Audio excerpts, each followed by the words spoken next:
Welcome, weary traveller, to a journey back through the mists of time. As you settle in for a night's rest, let us embark on a tale of a bygone era when food was not the delight it is today, but a daily struggle for survival. I am your guide, a humble storyteller, here to paint a picture of the culinary hardships endured by our medieval ancestors. Before we begin, I invite you to pause for a moment and share in the comments where in the world you are listening from and what time of day it is for you. It brings me joy to know that these stories reach ears far and wide, connecting us across the globe and through the ages.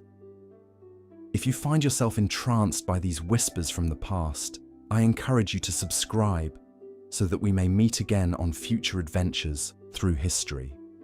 But for now, let us set the scene. Imagine, if you will, a small, dimly lit cottage huddled against the chill of a medieval night. A family gathers around a meagre fire, their bellies growling with hunger. On the rough-hewn table before them sits a bowl of thin, watery pottage, a paltry meal of boiled vegetables and scraps, alongside a loaf of stale, dense bread.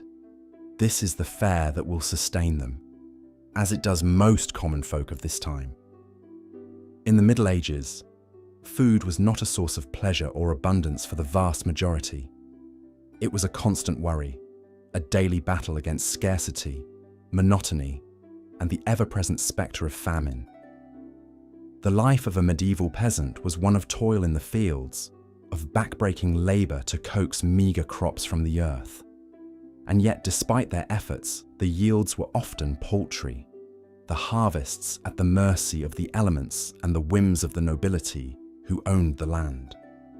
But even in times of relative plenty, the common people's diets were woefully lacking in variety and nutrition.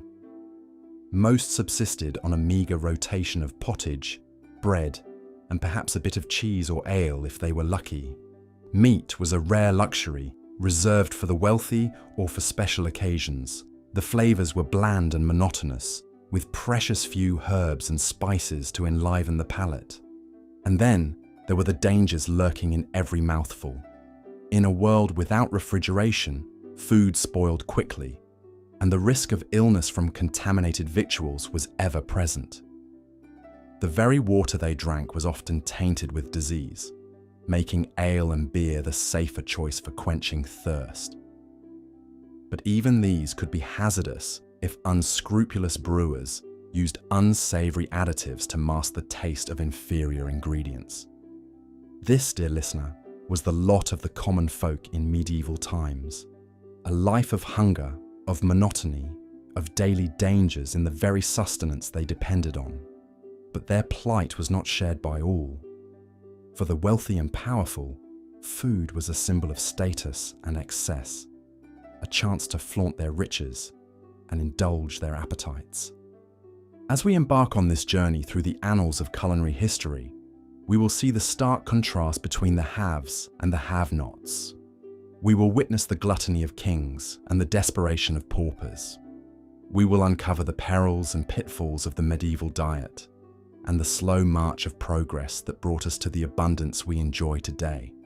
So settle in, weary one, and let us step back in time, to an age when food was not a joy, but a jeopardy, and survival itself was a daily feast of uncertainty. The first stop on our journey takes us to the early 14th century, a time of unimaginable hardship and hunger, known to history as the Great Famine. The years leading up to 1315 had been marked by increasingly erratic weather, with summers growing cooler and wetter across much of Europe. The incessant rains and dampness rotted crops in the fields and made it nigh impossible to plant new ones. The harvests grew smaller and smaller until finally, in 1315, they failed altogether. The result was catastrophic. Across the continent, granaries ran dry and larders grew bare. The price of what little food remained skyrocketed, putting even the most basic staples out of reach for the common people. In desperation, many turned to foraging for wild roots and berries, or even eating the seed grain meant for next year's planting. But it was not enough. As the famine tightened its grip, the death toll mounted. The elderly and infirm were the first to succumb, their weakened bodies unable to withstand the onslaught of hunger. But soon, even the young and strong began to waste away, their bellies distended and their eyes hollow with the pain of starvation. In some regions, the suffering was so great that people resorted to the unthinkable. There are records of the starving eating cats, dogs, and even rats in a desperate attempt to survive. Some say that the hunger even drove people to cannibalism, with parents eating their children and the strong preying on the weak. Amidst this unimaginable horror, there were some who remained untouched by the scarcity. The nobles and clergy, with their vast stores of wealth and provisions, continued to feast and make merry, even as the peasants starved outside their gates. One particularly egregious example was that of King Edward II of England. Throughout the famine years, Edward continued to hold lavish banquets and festivities, his tables groaning under the weight of exotic delicacies and rich meats. He and his court consumed thousands of chickens, roosters, ducks, and geese from his estates. They drank fine wines and feasted on sugared fruits and spiced delights, all while his subjects wasted away on scraps and boiled shoe leather. The disconnect between the opulence of the nobility and the destitution of the masses was a stark illustration of the inequalities that defined medieval society. For the privileged few, food was a symbol of power and prestige. For the rest, it was a daily struggle for survival. This disparity would continue long after the Great Famine had passed. In the centuries to come, food would remain a marker of class and status, with the wealthy enjoying a cornucopia of flavors and delights, while the poor subsisted on the barest of necessities. And yet, even amidst this imbalance, there were glimmers of change on the horizon. As trade routes expanded and new lands were discovered, the variety and availability of foodstuffs began to grow. Spices from the Far East, fruits from the Mediterranean, and crops from the Americas slowly made their way into European kitchens, bringing with them a world of new tastes and possibilities. But that, dear listener, is a story for another night. For now, let us take a moment to reflect on the hardships and inequalities of the medieval table. And let us give thanks for the abundance and variety that we enjoy today, hard-won by the toil and suffering of those who came before. As we drift off to sleep, let us hold in our hearts a measure of compassion for our ancestors, who endured so much in the face of such scarcity. And let us dream of a world where all may know the simple joy of a full belly and a flavorful meal. Good night, dear friend, and may your dreams be filled with the sweet aromas of history. Let's now turn our attention to another scourge that plagued medieval Europe and further contributed to the misery surrounding food: the Black Death. In the mid-14th century, the bubonic plague swept across the continent, leaving unimaginable devastation in its wake. It's estimated that between 30 to 60% of Europe's population perished during the outbreak. The horrible, painful deaths, mass graves, and social upheaval of this time have been well documented. But the Black Death also took a severe toll on the already strained food situation. With so many farmers, labourers, and merchants succumbing to the disease, there simply weren't enough people to plant, tend, and harvest crops. Fields lay fallow as villages were decimated or abandoned entirely. The loss of so many draft animals to the plague also made ploughing and transportation of food goods much more difficult.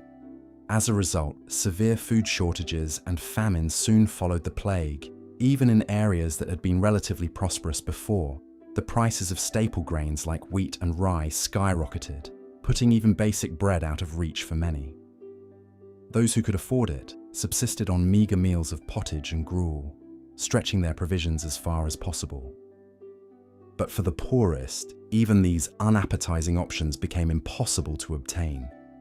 In their desperation, starving people turned to increasingly unthinkable food sources: diseased cattle, rotten meat from old carcasses, and even the flesh of plague victims were all consumed despite the risks. It's hard to imagine the depths of hunger and despair that would drive someone to carve meat from a festering corpse. But this was the reality for the most vulnerable in these dark times. The very plague pits and mass graves designed to curb the spread of disease became a last resort for the famished.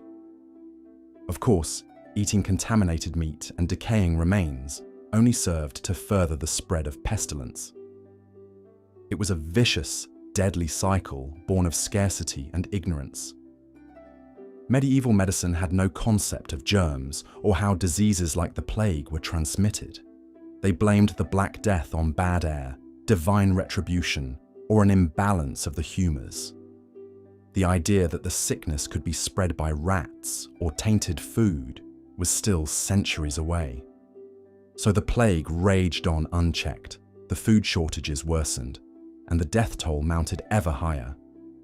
It must have truly seemed like the end of days to those suffering through it.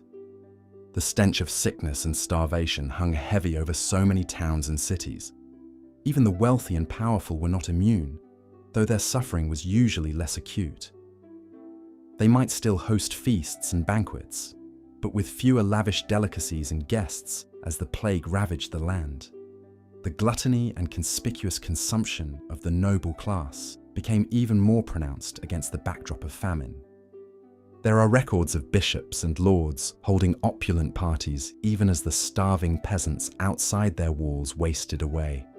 Such callousness in the face of suffering was not uncommon, sadly. The plague starkly exposed the already deep inequalities in medieval society. It would take many long, lean years for population levels and food production to begin recovering after the Black Death burned itself out. Some regions wouldn't see significant improvements until the 16th century or later. It was a truly calamitous event in European history, a grim cap on an era already so defined by scarcity and hunger.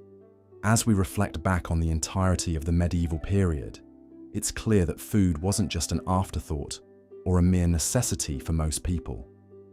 It was a central, driving force that shaped so much of society and daily life. The quest for sustenance was all-consuming, colouring everything from culture to politics to religion. When we think of the Middle Ages, it's easy to get swept up in the romance and pageantry, the valiant knights, towering castles, and royal intrigues. But for the vast majority of people, this was a distant fantasy.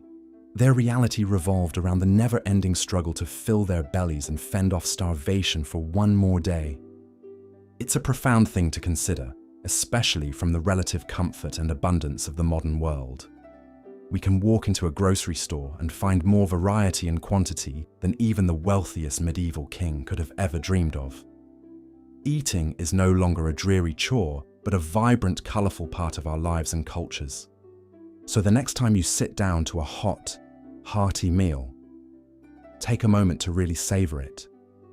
Marvel at the scents and flavours, the freshness and quality of the ingredients. Think of all the hard work and ingenuity that goes into putting food on our tables reliably and safely. It's a privilege our medieval ancestors rarely enjoyed. In a way, food is the ultimate expression of human civilization, the culmination of our ability to shape the world around us and enrich our lives. It's easy to take that for granted, but the story of medieval food reminds us just how hard-won and precious this abundance really is, how different the world once was, and how far we've come. And there is still further yet to go, with too many even today facing scarcity and hunger. But if there is one thing the Middle Ages teach us, it is the resilience of the human spirit in the face of adversity. So let us raise a glass of clean, fresh water or well-crafted ale to the progress we've made and the work still to be done. Let us dream of a world where safe, nourishing, delightful food is a basic right for all, not a rare luxury. And let us never forget the hardships of those who came before, toiling and struggling, so that we may enjoy the fruits of their labour today.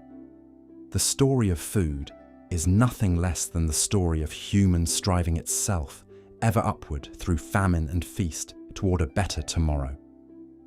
And on that note, dear listener, I wish you pleasant dreams of plentiful harvests and restful, easy sleep, unburdened by the gnawing hunger that so defined the medieval world. May you wake to a bright dawn and a bountiful breakfast, savoring each bite anew. For there are few greater gifts in this life than a full belly and a contented heart. Good night and bon appetit. Here is the next part of the script for Why Food Sucked in Medieval Europe. Boring history for sleep. In the 11th century, a new dining utensil began to make waves among the upper crust of medieval Europe: the fork. This strange and novel instrument was slow to catch on. After all, most people were content to eat with their hands, as they had done for centuries.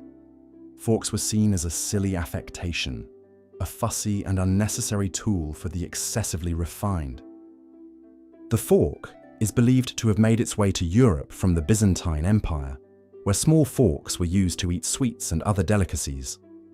In 1004, Maria Argyropoulina, the Greek niece of Byzantine Emperor Basil II, arrived in Venice to marry Giovanni, the son of the Doge. She brought with her a case of golden forks, which she used at her wedding feast. The Venetians were scandalized by this decadent display. When poor Maria died of the plague 2 years later, St. Peter Damian declared it was God's punishment for her vanity and sinful ways. Such was the luxury of her habits, he wrote, that she deigned not to touch her food with her fingers, but would command her eunuchs to cut it up into small pieces, which she would impale on a certain golden instrument with 2 prongs, and thus carry to her mouth. The road to hell, apparently, was paved with golden forks. Despite St. Peter Damian's condemnation, the fork gradually began to catch on among the nobility as a way to distinguish themselves from the hand-eating rabble. Still, it would be hundreds of years before the fork gained widespread acceptance. In the meantime, all manner of elaborate customs and etiquette around eating with one's hands arose. It was considered rude to grab at food with your whole hand. Instead, you were to elegantly pluck morsels with just your thumb and first 2 fingers. Licking those fingers clean between each bite was perfectly acceptable, as long as you didn't slobber too loudly. Belching was also a compliment to the chef in many circles. And if you used your dirty hands to pass the bread to your neighbor, it was only polite. All of these dainty affectations were lost on the English, who heartily resisted the encroachment of the fork and other refined French and Italian table manners. They saw eating with a fork as unmanly and unnecessarily fussy. "Why should a person need a fork to eat?" scoffed one English critic in 1611. "Once food is cut up, surely it can be carried to the mouth by hand, which God Himself gave us, not by an artificial metal device." Others feared these tiny tridents as dangerous, easy to accidentally impale yourself with, if your table manners lapsed after one too many mugs of mead. The English sneered at the fork as an effeminate piece of finery for decades.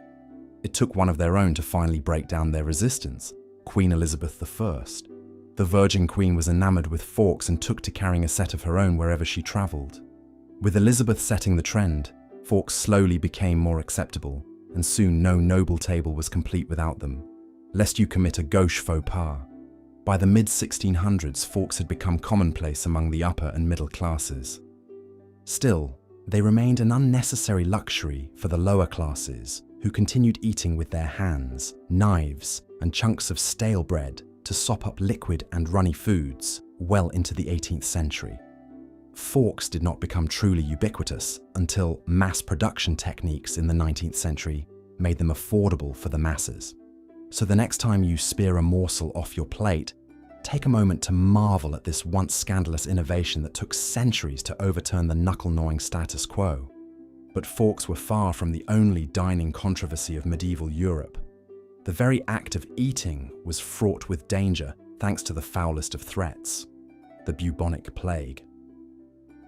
While the nobility dined in style, the Black Death was a great leveler when it came to food. Of course, Queen Elizabeth's endorsement of the fork only went so far in changing the broader public's eating habits. For most commoners, utensils remained a luxury, and hands were still the only tools available at mealtimes. Proper table etiquette was the last thing on a hungry peasant's mind when their daily worry was whether they would get to eat at all.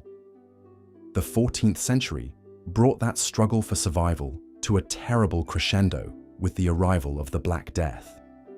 This virulent strain of bubonic plague swept across Europe with ruthless efficiency, killing an estimated 30 to 60% of the entire population. The devastation was so complete in some areas that entire villages were wiped out or abandoned. One Italian chronicler wrote of the victims, "Lunch began with their bodies, dinner found them dead." Beyond the staggering loss of human life, the Black Death also decimated the agricultural workforce. With fewer hands to till fields, tend livestock, and bring in the harvests, food production plummeted. The crops that did survive were often left to rot in the fields with no one to gather them. Severe shortages and famine became widespread, even as the plague continued its relentless march. In this landscape of despair and scarcity, people were driven to desperate ends. Accounts tell of starving folk exhuming fresh corpses from the graveyards to eat the flesh. In one morbid irony, the very plague-ridden bodies being consumed may have furthered the pestilence's spread. Diseased cattle, long dead and rotten meat, and all manner of unsafe fare wound up in the alms pots and market stalls out of pure necessity. Little was understood at the time of how the plague proliferated through these contaminated sources.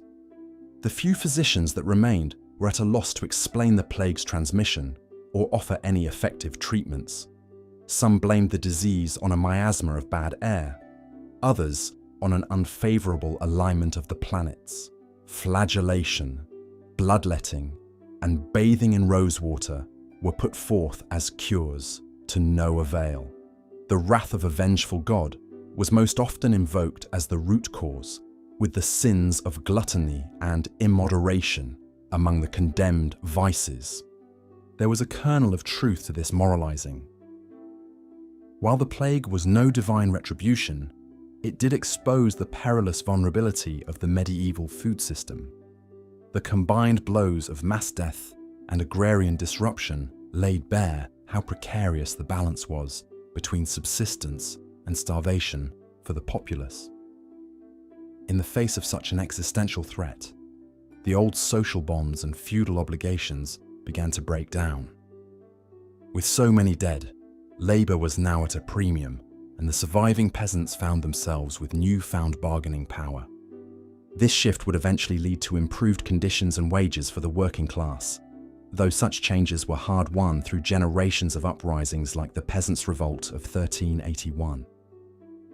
At the time, however, the immediate concern was still just getting enough to eat amidst the chaos and sorrow. For rich and poor alike, a full stomach became an increasingly rare blessing as the plague dragged on. Even the nobility felt the pinch of scarcity during these lean times, though their relative privation was a far cry from the outright starvation in the hovels. Royal feasts may have been more meagre affairs, the cooks forced to be creative with whatever limited ingredients were available, but a hungry lord still ate before his hungrier serfs. Some of the more benevolent rulers, like King Edward III of England, made efforts to alleviate the people's hardships through proclamations capping food prices and banning exports of grain. Others were less magnanimous, hoarding dwindling resources for themselves and using the calamity as a pretext to consolidate their own power and wealth. The French nobility, already suffering a series of military defeats in the 100 Years' War, became especially sensitive to any threats against their privilege. 1,356 plot by hungry peasants to loot and burn the Louvre was met with brutal suppression. Such incidents of unrest spoke to how deeply food security was intertwined with the social fabric. In the absence of a functioning agricultural system, all the old hierarchies began to falter, A king's authority meant little to a man with a starving family. The Black Death revealed in the starkest terms how the entire edifice of medieval civilization rested on the tenuous foundation of getting enough to eat. It would be many long years before Europe recovered from the ravages of the plague. A century and a half after its onset, the population was still only half what it had been before the pestilence. But in that slow rebuilding, the old medieval certainties were gradually replaced by a new world order. The Renaissance and Age of Exploration were still to come, bringing with them a resurgence of art, science, and global trade. Among other wonders, these eras would introduce a bounty of new foods from across the globe, transforming the European diet forever. But for the survivors of the Black Death, such lofty developments were still far in the unseen future. In the moment, their gratitude was for the simple grace of waking to see another sunrise, with maybe a crust of bread or bowl of peas porridge to fill their belly for the day's labours. In a time when life was so precarious and food so scarce, the greatest luxury was having anything to eat at all. How distant the lavish banquets and finicky table etiquettes of the elite must have seemed to a hardscrabble peasant in the plague years. The royal concerns over which exotic fowl to serve or which fork to use for the fish course were the height of frivolity in the face of such suffering.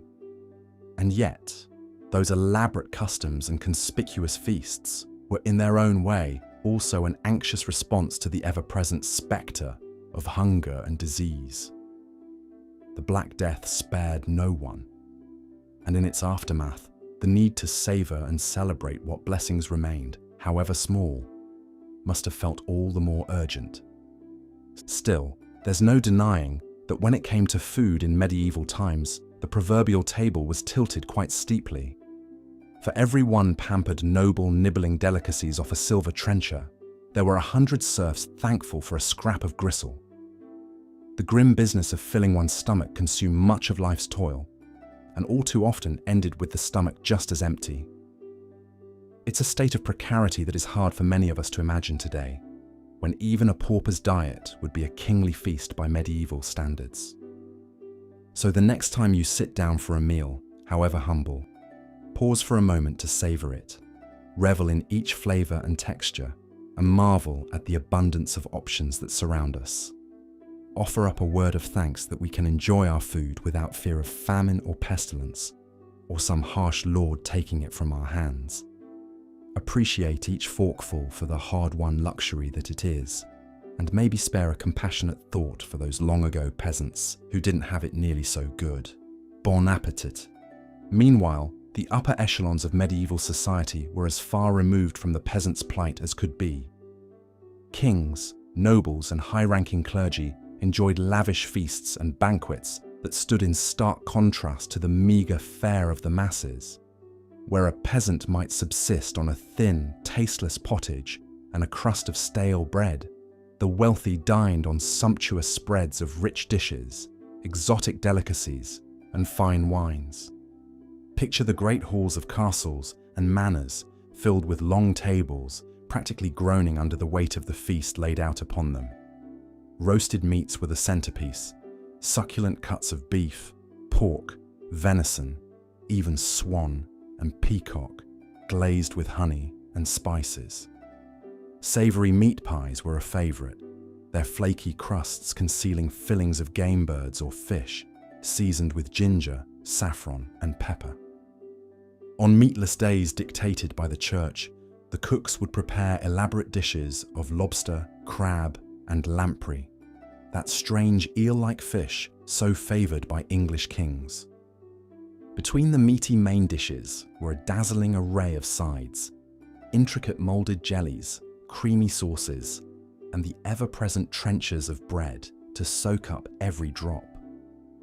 Baskets overflowed with fresh-baked manchet bread, its soft white crumb a world away from the coarse, dark loaves of the poor.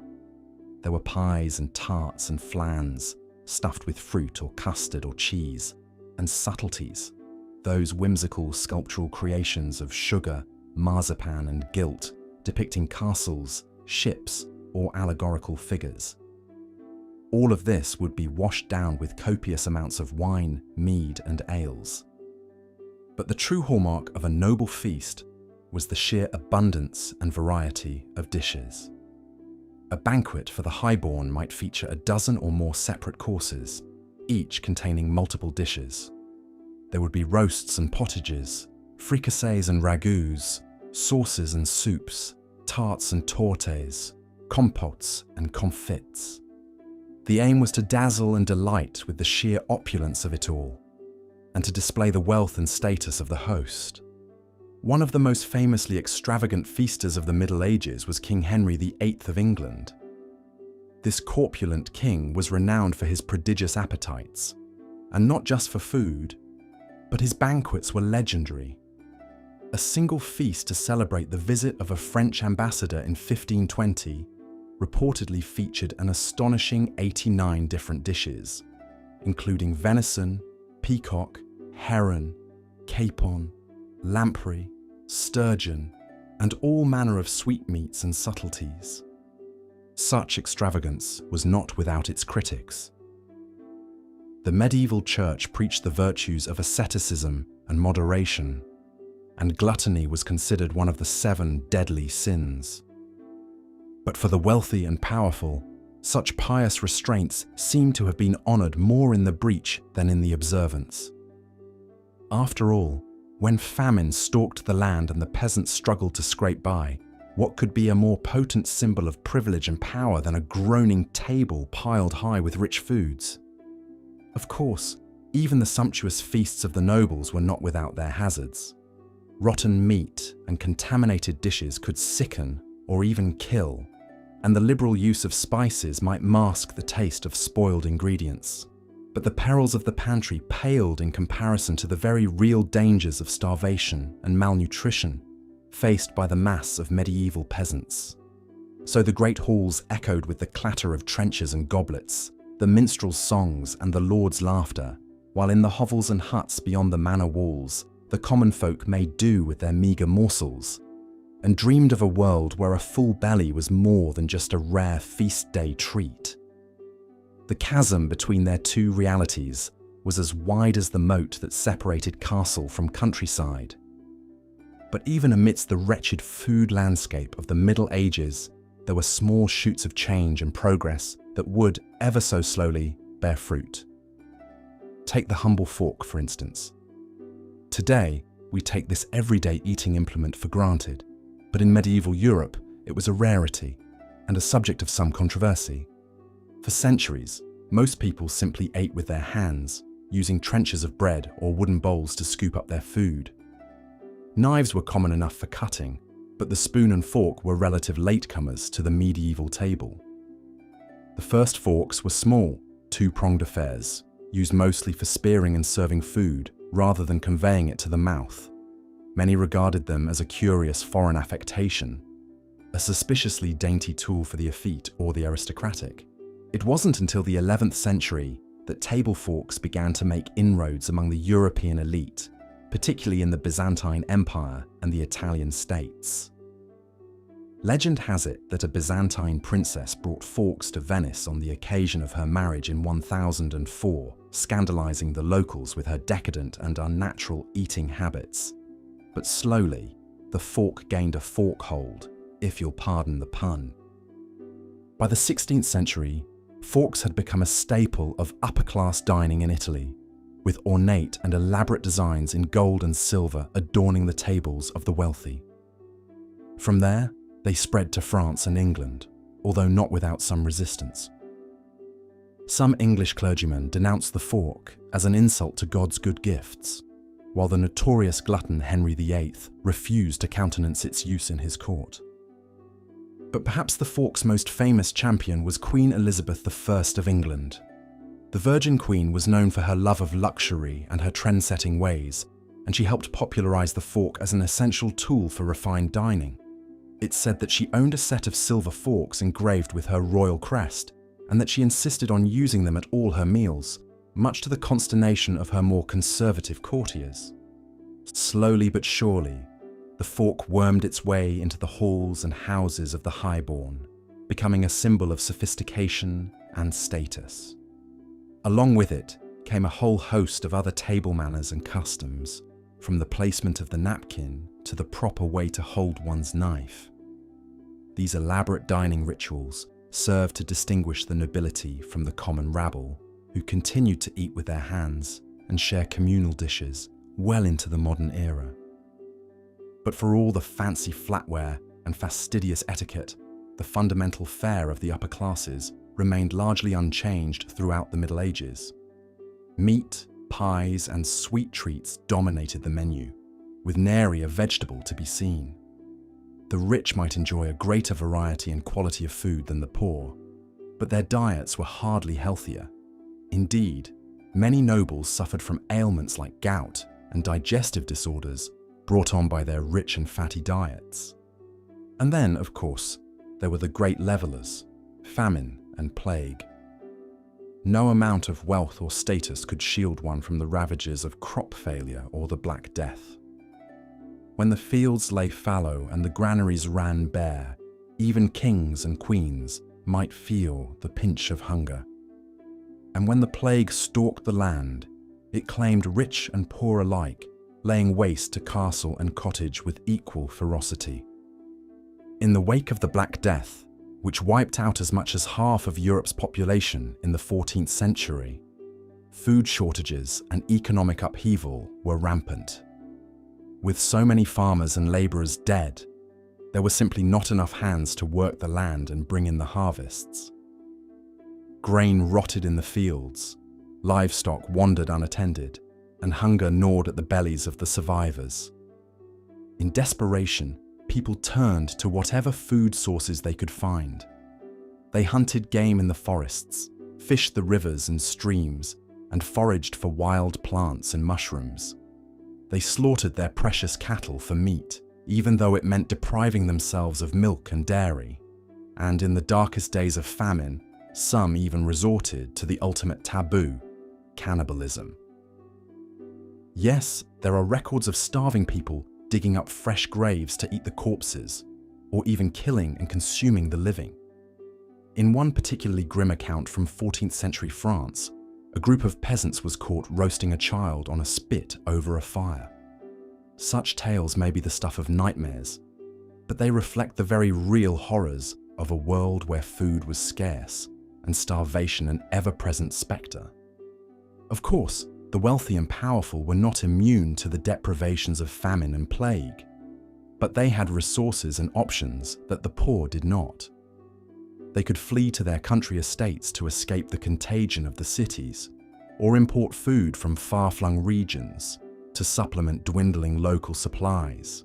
And if worst came to worst, they could always fall back on their hoarded stores of grain and salted meat, carefully laid up in anticipation of lean times. But for the vast majority of medieval Europeans, food insecurity was a constant companion. They lived from harvest to harvest, their bellies never quite full, their futures never quite certain. A single bad season could spell ruin, a sustained drought, or a spate of wet weather could bring famine, and always the spectre of disease lurked, ready to reap its grim harvest. In the face of such hardship, it's little wonder that food took on such outsized importance in the medieval world. It was not just a matter of sustenance, but of survival. A full larder could mean the difference between life and death. A hearty meal, the line between sickness and health. Food was power, and those who controlled it held sway over the fate of nations.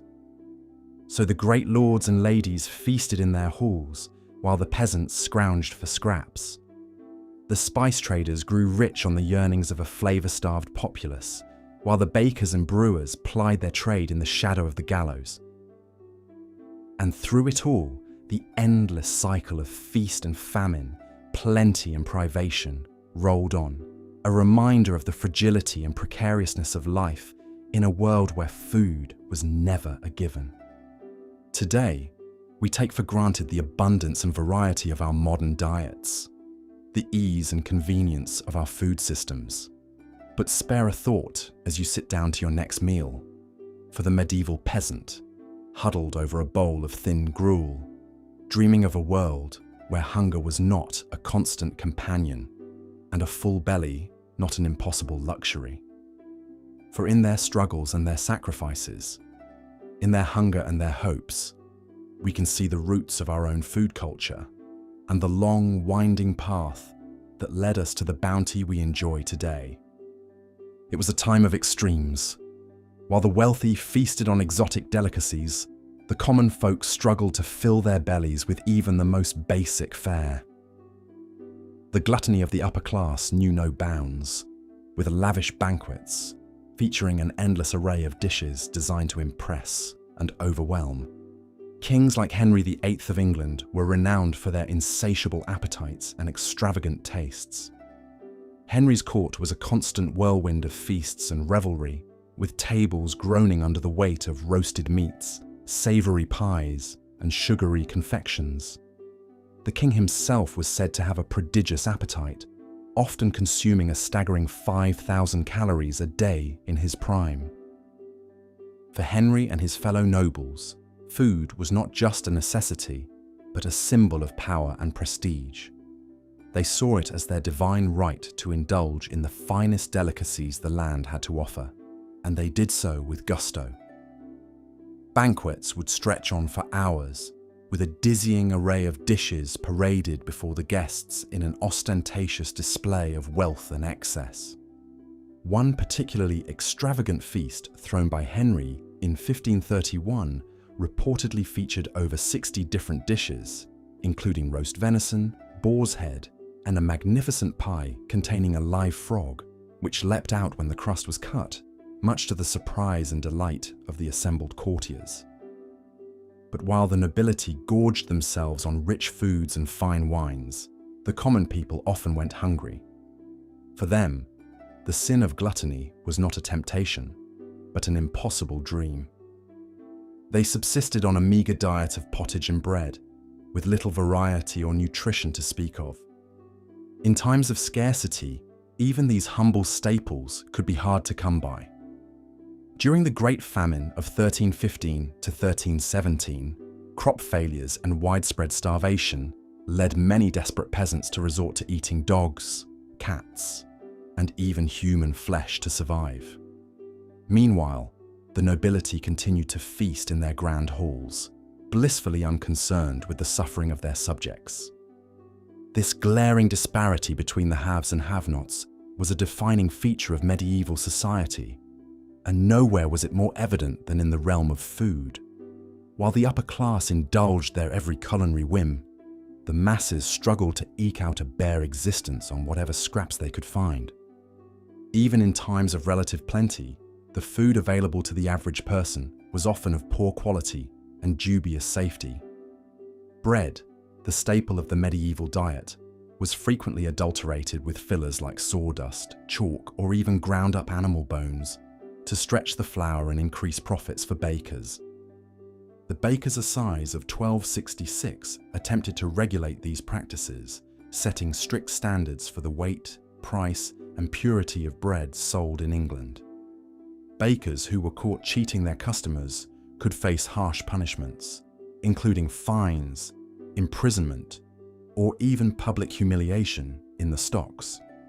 But such regulations were difficult to enforce, and many bakers continued to engage in fraudulent practices to maximize their profits. For the average consumer, buying a loaf of bread was always a gamble. You never knew quite what you were getting, or whether it would be fit to eat.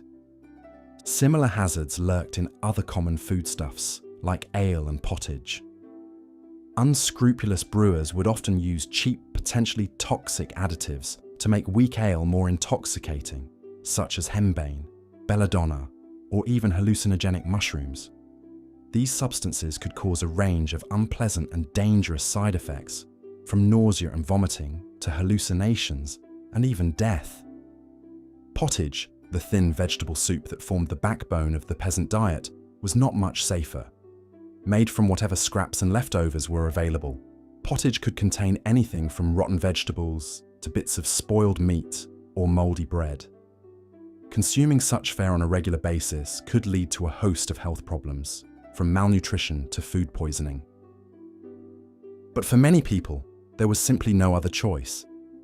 In a world where food was scarce and often of poor quality, you ate what you could get your hands on, no matter how unappetizing or potentially hazardous it might be.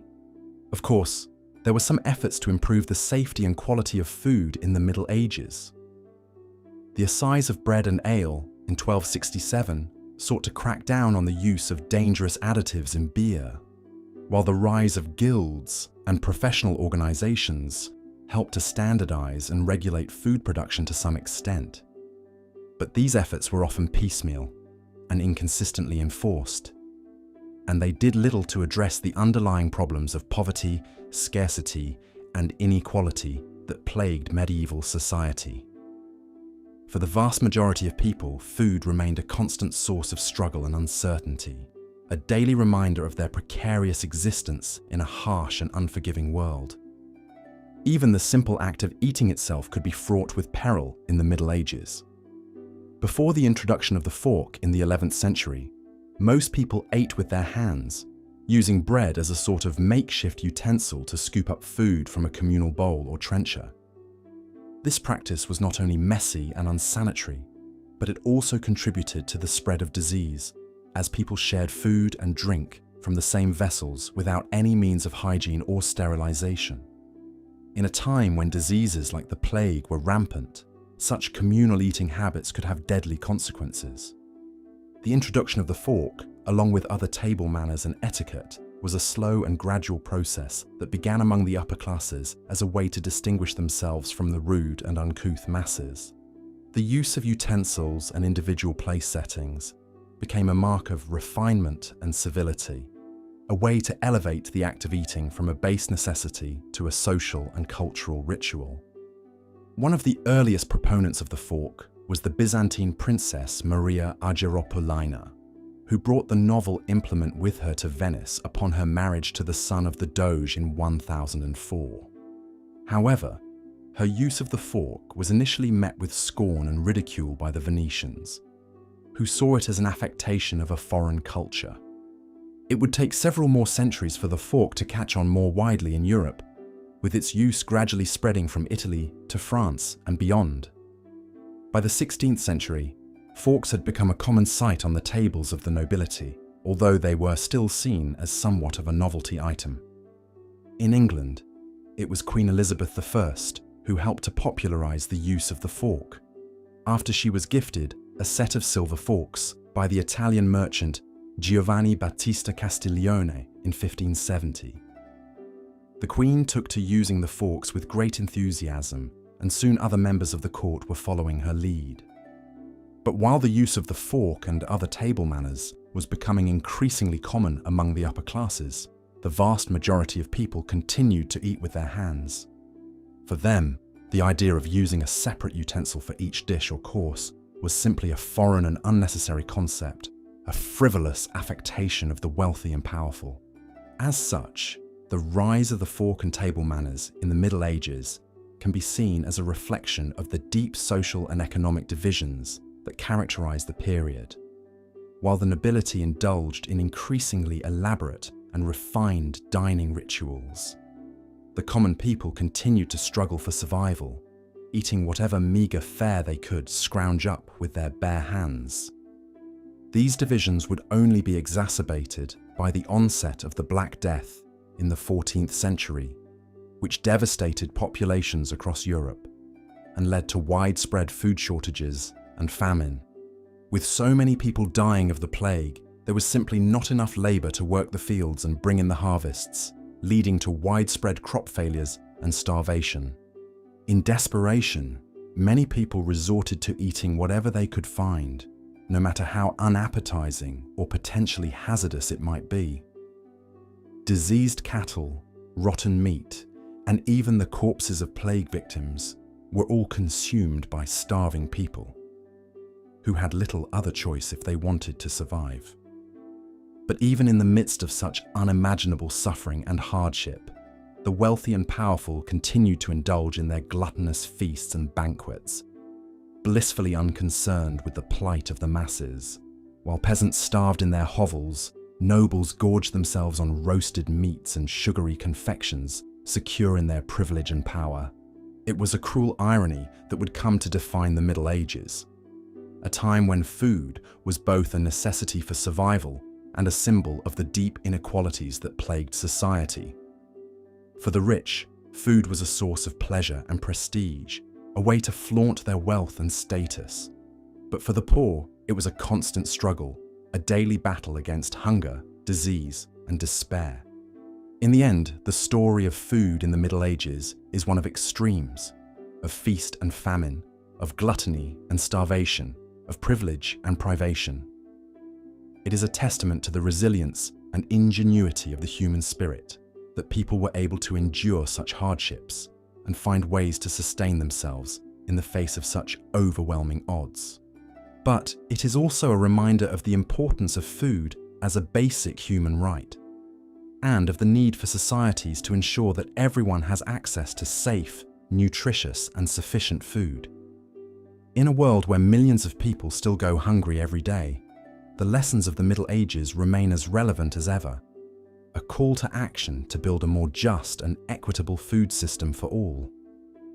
So the next time you sit down to a hearty meal, take a moment to reflect on the long and often tumultuous history of food, and to appreciate the simple joy of a safe and satisfying meal, a joy that our medieval ancestors rarely had the luxury to know. For in the end, the story of food is the story of us all, of our struggles and triumphs, our sorrows and joys, and our unending quest for sustenance and survival in an often harsh and unforgiving world. As the sun set over the rolling hills of medieval England, a peasant family huddled around a meagre meal of watery pottage and stale bread. The children dipped their wooden spoons into the thin gruel, grimacing at the bland, mushy texture. Their mother sighed, knowing this was all they could afford. A meal like this was a daily reality for most medieval Europeans. Food in the Middle Ages was a constant struggle, with scarcity, lack of variety, and unsanitary conditions making every mouthful an unpleasant chore. For the poor masses, eating was solely about survival, a joyless necessity in a time of hardship and hunger. Malnutrition and foodborne illnesses were rampant as rotten meat, mouldy grains, and contaminated water wreaked havoc on the health of medieval society. The years of the Great Famine from 1315 to 1317 were an especially brutal period. Relentless torrents of rain drowned crops across the continent. Endless grey skies blotted out the sun, turning verdant fields into swampy, unusable mush. With grains scarce and harvests failing, the spectre of starvation loomed over Europe like a reaper's scythe. Desperate peasants were forced to extreme measures to fill their bellies. Cats, dogs, and other domestic animals disappeared from villages as they were trapped and consumed for meat. The most depraved even resorted to cannibalism, with several horrific accounts of starving people digging up freshly buried corpses for food. The stench of death and decay hung thick in the air as emaciated bodies piled up faster than they could be buried. But while the poor wasted away, the gluttony of the upper class knew no bounds. In England, King Edward II continued to throw lavish banquets for his court, feasting on fine delicacies as his subjects starved. Suckling pigs, exotic fruits, and the finest wine overflowed on his table. He and his nobles gorged themselves on rich dishes as crumbs fell from their chins onto their velvet and fur-trimmed outfits. The stench of their excess, mixed with the sickly sweet smell of rotting waste, tossed out the palace windows. This stark contrast between the haves and the have-nots was a recurring theme in medieval society. The ruling class indulged in conspicuous consumption as a show of power and status, while the common folk scraped by on the bare minimum. Even in times of plenty, the average peasant's diet was dismal and deficient, based around the blandest of staple foods. In every humble hovel, the daily fare consisted of little more than pottage and bread. Pottage was a simple soup made from whatever vegetables and scraps could be foraged or spared. Turnips, leeks, and onions were common ingredients, boiled into a limp, flavourless mush in a great iron pot over the central hearth fire. On a good day, a bit of salted pork or fish might be added to the mix, but more often than not, the pottage remained a thin gruel, eaten day in and day out. Bread, the other mainstay of the medieval diet, was hardly more appetizing. Coarse and dense, it was made from a mixture of grains like barley, rye, and wheat, often stretched with unsavory fillers to make the expensive flour go further. Ground acorns, pea shells, and even sawdust found their way into the dough, creating a gritty texture and off-putting flavor. To make matters worse, the bread was usually stale by the time it reached the peasants, as it was baked infrequently to save on fuel. The staleness was sometimes a blessing in disguise, however, as fresh bread could contain a hidden danger: ergot. This toxic fungus thrived on damp rye kernels, and when baked into bread, it could cause terrifying hallucinations, convulsions, and even death. The medieval mind attributed these effects to demonic possession, not realizing the true culprit was lurking in their daily loaf. But even those who avoided ergot poisoning still faced a bleak and bland culinary landscape. The vibrant spices we take for granted today, cinnamon, pepper, cloves, nutmeg, were rare and expensive commodities in medieval Europe. Only the wealthiest could afford to spice their food with these exotic flavors from distant lands. The medieval spice trade was a booming business, with intrepid merchants like Marco Polo braving perilous journeys along the Silk Road to bring back fragrant treasures from the Far East. Nutmeg from the Spice Islands, pepper from India, cinnamon from Sri Lanka, these were the currencies that could make a merchant's fortune. But for the average peasant, such tantalizing tastes were an unattainable luxury, glimpsed only in the heavily perfumed air wafting from the kitchens of the rich. Instead, the poor relied on a meager assortment of herbs like parsley, sage, rosemary, and thyme to add a hint of interest to their monotonous meals. These hardy plants could be grown in small kitchen gardens, offering a touch of flavour to the endless procession of pottages and gruels. But even these humble herbs could be costly, as the difficulty of cultivation and preservation made them precious commodities. The lack of variety and flavour in the medieval diet took a toll not just on the palate, but on the body as well. Nutritional deficiencies were widespread, with scurvy, rickets, and other diseases running rampant due to the lack of fresh fruits and vegetables. The peasants' reliance on grains and legumes, while filling, did not provide the necessary balance of nutrients for optimal health. This was compounded by the unsanitary conditions in which most food was prepared and stored. Meat was often rancid or infested with maggots, as the lack of refrigeration made preservation a challenge. Grain stores were susceptible to mold, rot, and vermin, which could contaminate the precious supplies. And the communal cooking pots, used to prepare the ubiquitous pottage, were breeding grounds for bacteria and disease. But perhaps the greatest danger to medieval food safety was the water. In a time before modern sanitation, water sources were often contaminated with human and animal waste, spreading dysentery, cholera, and other deadly illnesses.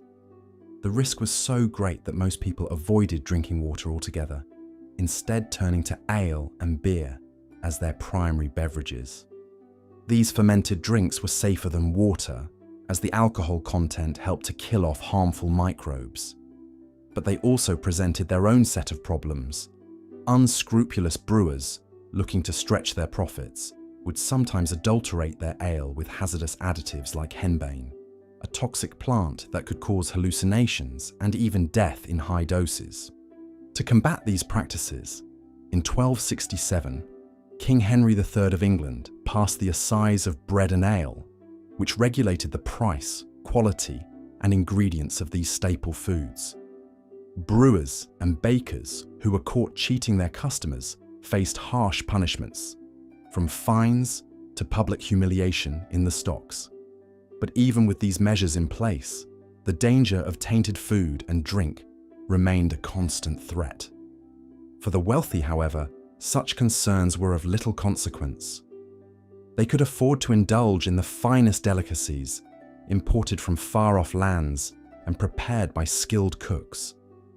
Their banquet tables groaned under the weight of exotic dishes like roasted peacock, stuffed swan, and lampreys in spicy sauce. They sipped fine wines from jewel-encrusted goblets and nibbled on sugary confections made from expensive spices and honey. But even among the upper class, the spectre of gluttony loomed large. The medieval church condemned overeating as a cardinal sin, yet many of the clergy and nobility were notorious for their voracious appetites. King Henry VIII of England, for example, was known for his gargantuan meals, often consuming up to 5,000 calories a day, in a time when the average peasant subsisted on a mere 1,500. This gluttonous behavior was not just a personal failing, but a reflection of the deep inequalities in medieval society. While the poor starved, the rich feasted, their conspicuous consumption a symbol of their power and privilege. This divide was further entrenched by the emergence of new table manners and dining customs among the upper class. In the 11th century, the fork began to make its way onto the tables of the nobility, a curious new implement for a society accustomed to eating with their hands. At first, the fork was met with suspicion and even condemnation, with some religious leaders denouncing it as an affront to God's natural order. But gradually, it gained acceptance among the elite as a mark of refinement and sophistication. Along with the fork came a host of other fussy table etiquettes, from the proper way to hold a knife to the correct order of courses in a meal. These elaborate rituals served to distinguish the nobility from the common folk, who continued to eat with their hands from communal bowls. The act of dining became a performance, a way for the wealthy to showcase their status and breeding. But even as the upper class indulged in increasingly elaborate feasts, the spectre of famine was never far away. The 14th century brought a new wave of hardship with the arrival of the Black Death, a devastating plague that wiped out up to half of Europe's population. With so many dead, there were not enough workers to tend the fields and harvest the crops, leading to widespread food shortages and hunger. In the aftermath of the plague, the survivors were left to pick up the pieces of a shattered society. Many peasants, faced with a shortage of labor, were able to demand better wages and working conditions from their lords. But even with these small gains, life remained a daily struggle for most, with food insecurity a constant threat.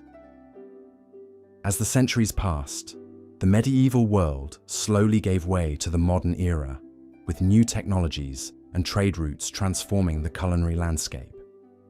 But the legacy of those dark and difficult times can still be felt today, in the way we think about food, class, and inequality. The opulent feasts of the nobility may be a thing of the past, but the hunger and hardship of the peasantry echoes through the ages, a reminder of how far we have come and how much further we still have to go. So the next time you sit down to a meal, take a moment to savor the flavors and textures that were once the exclusive domain of kings and queens. Appreciate the abundance and variety that medieval peasants could only dream of, and remember the long and often painful history that has brought us to this point, the centuries of struggle and sacrifice that have shaped our modern food culture. For in the end, the story of food in medieval Europe is not just a tale of deprivation and desperation, but also one of resilience, ingenuity, and the enduring human spirit. It is a reminder that even in the darkest of times, people have found ways to nourish themselves and each other, to create meaning and beauty in the face of hardship. and it is a call to action, to continue the work of building a world where everyone has access to the basic necessity of a safe, satisfying meal. As we drift off to sleep, let us hold in our hearts the memory of those long-ago peasants huddled around their meager fires, dreaming of a better life. Let us honor their struggles and their triumphs, and let us work towards a future where no one goes hungry, where food is not just a means of survival, but a source of joy, connection, and abundance for all. As the sun set over the rolling hills and lush forests of medieval England, a weary peasant family gathered around a weathered wooden table for their evening meal. The matriarch ladled out portions of thin, watery pottage into rough-hewn bowls. The pottage consisted of whatever vegetables and meager scraps the family had managed to forage or grow, boiled down into a flavorless gruel. Alongside the pottage, the family portioned out pieces of dark, dense bread. The bread, made from coarse flour stretched with fillers like grounder corns or pea flour, was often stale and hard, hardly a comforting accompaniment to the tasteless soup. As the family ate their meager meal in silence, they could take little joy or pleasure in it. Eating for most people in medieval Europe was an unsatisfying chore necessary for survival. The lucky ones ate to live, not live to eat. Food scarcity, lack of variety, unsanitary conditions and abysmal cooking made mealtime a grim affair for medieval peasants. In our modern world of abundance and culinary delights, it can be hard to imagine a time when food was so scarce, unappetizing, and even hazardous. But for the vast majority of people in the Middle Ages, hunger and hardship were a part of everyday life. The spectre of famine constantly loomed, and even in the best of times, filling one's belly often meant choking down unpalatable, even dangerous food. But why exactly was food such a joyless and perilous necessity in the medieval era? The answer lies in a perfect storm of climate catastrophes, economic inequality, ignorance of sanitation and nutrition, and a rigid social hierarchy that kept the choicest foods in the hands of a gluttonous few. Perhaps there was no greater example of the precariousness of the food supply than the Great Famine that ravaged Europe from 1315 to 1317. It all began with a catastrophic shift in weather patterns. After several prosperous and bountiful years, the good fortune suddenly turned to disaster. The spring of 1315 brought incessant driving rains that saturated the soil and rotted crops in the fields. The rains continued unabated through the summer, drowning any hope for a successful harvest. With granaries depleted from the previous poor harvests, the people of medieval Europe were desperately unprepared when the cold, wet weather lingered for the next 2 years, causing widespread crop failures. The sodden ground simply would not yield its usual bounty. Grains withered and died. Fruits and vegetables grew stunted and sickly. What little did grow was often too waterlogged and putrid to eat. The result was mass starvation across the continent. Food prices skyrocketed as desperate people outbid each other for what meager stores remained. The poor, with nothing of value to trade, were the hardest hit. In their desperation, starving families resorted to eating the unimaginable. Cats, dogs, and rodents went from pets and pests to potential meals. There are even grim accounts of cannibalism, with the flesh of the dead seen as the only remaining sustenance. In the midst of this suffering, the inequality of the feudal system was put into stark relief. While the peasantry wasted away, many of the upper crust managed to weather the famine relatively unscathed. A prime example was King Edward II of England, whose lavish lifestyle carried on seemingly unperturbed by the suffering of his subjects. Even as his kingdom starved, Edward continued to host opulent feasts for himself and his court. One particularly egregious account describes a banquet held during the height of the famine, where Edward and his cronies dined on a profusion of delicacies, including roast swans, venison, and pike. The excesses of the feast were so great that a large portion of the food allegedly ended up being fed to the royal dogs. For a peasant family slowly perishing from hunger, such waste and gluttony by their rulers must have been incomprehensible. The Great Famine laid bare the vast chasm between the haves and have-nots in medieval society. It's estimated that between 10 to 25% of the population of cities and towns died during the Great Famine. No one knows how many rural poor perished, but it was likely a much higher percentage. The famine was an extreme example of the hardships of the age, but it was by no means the only time that common people struggled to fill their bellies. Even in years without famine, the typical peasant diet was appallingly deficient in both nutrition and flavour. A major culprit for the monotony and blandness of medieval cuisine was the lack of spices and herbs. Today, we take for granted the dazzling array of seasonings available to us to punch up a boring dish. But back then, most people had access to little beyond local weeds and the occasional bitter herb. The vast majority of the flavourful spices we now consider commonplace, like black pepper, cinnamon, ginger, and cloves, originated in the Far East. In medieval Europe, these tantalising tastes from abroad were rare, expensive luxuries far beyond the means of the average person. The spice trade, still in its infancy during the Middle Ages, was a slow, arduous affair. Intrepid merchants like the famed Venetian explorer Marco Polo undertook epic voyages along the Silk Road to bring these exotic Eastern flavours to European markets. The long, hazardous journey and scarcity of the spices meant that only the wealthiest could afford them. Royals and upper nobility would shell out shocking sums for spices to enliven their feasts. Saffron, for example, worth more than its weight in gold, might be used with abandon in the dishes of the rich, while a peasant family may never taste it in their lifetime.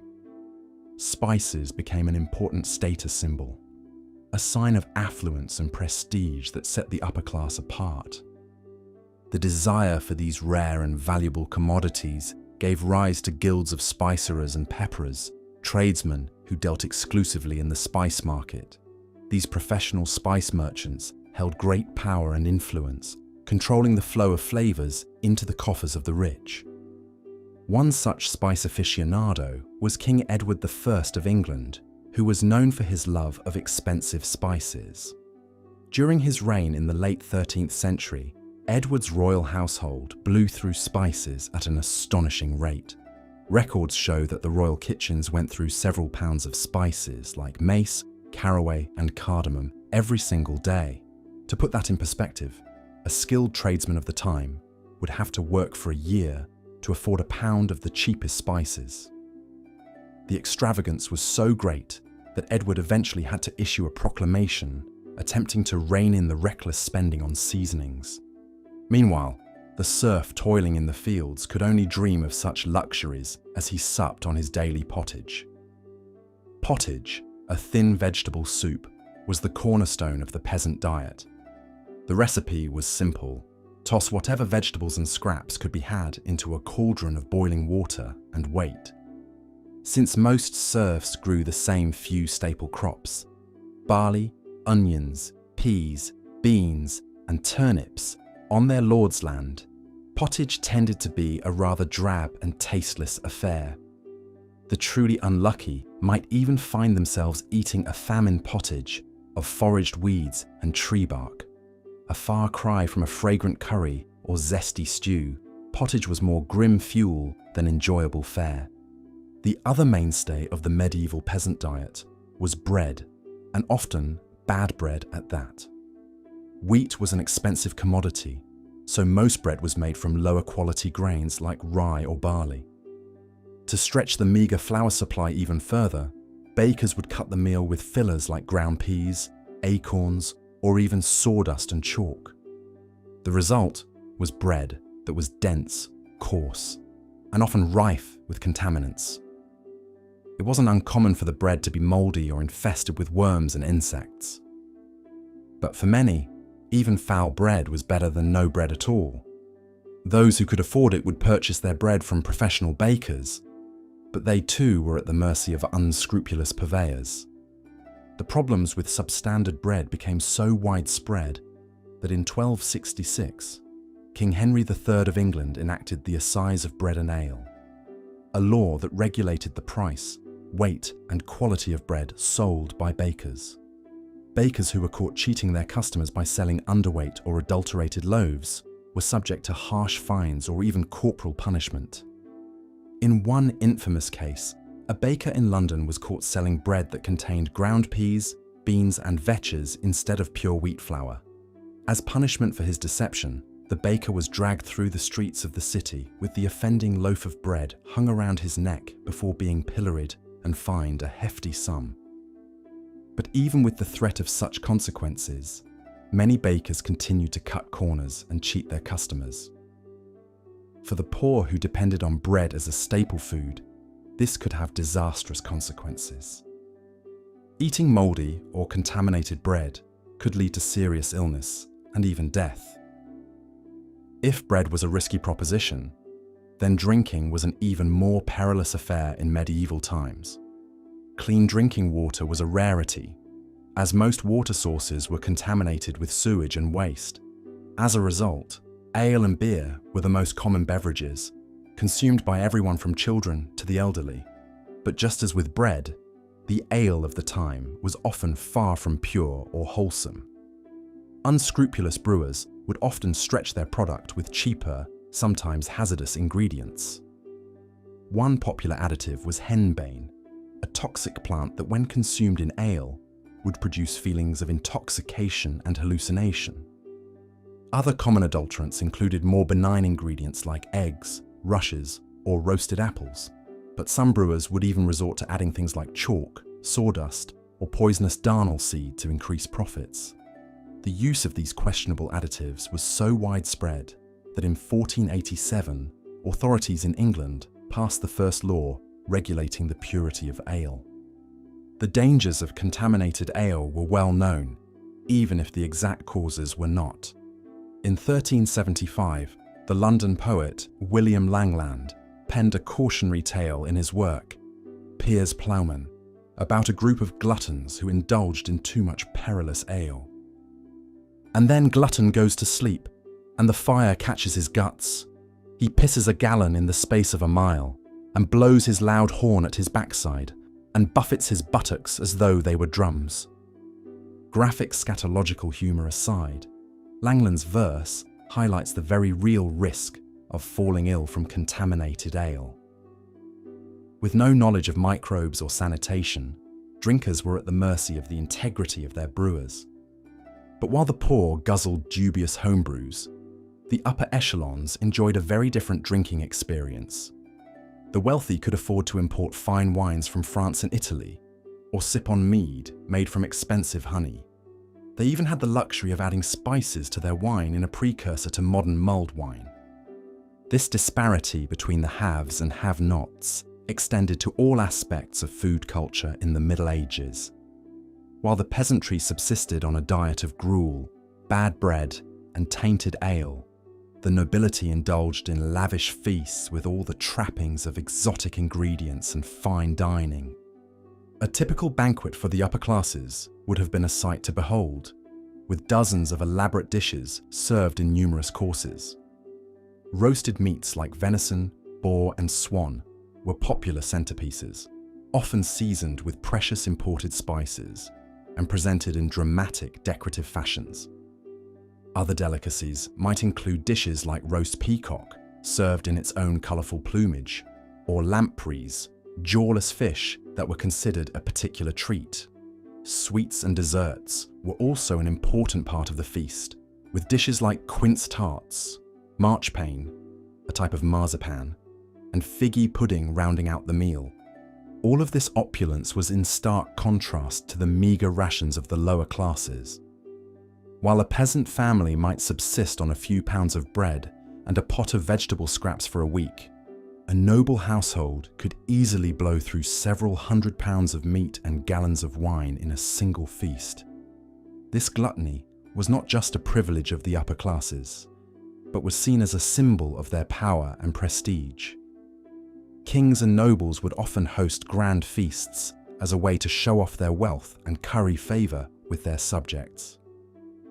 Refusing an invitation to such a feast was considered a grave insult. One of the most infamous examples of royal excess was King Henry VIII of England, who was renowned for his voracious appetite and love of fine dining.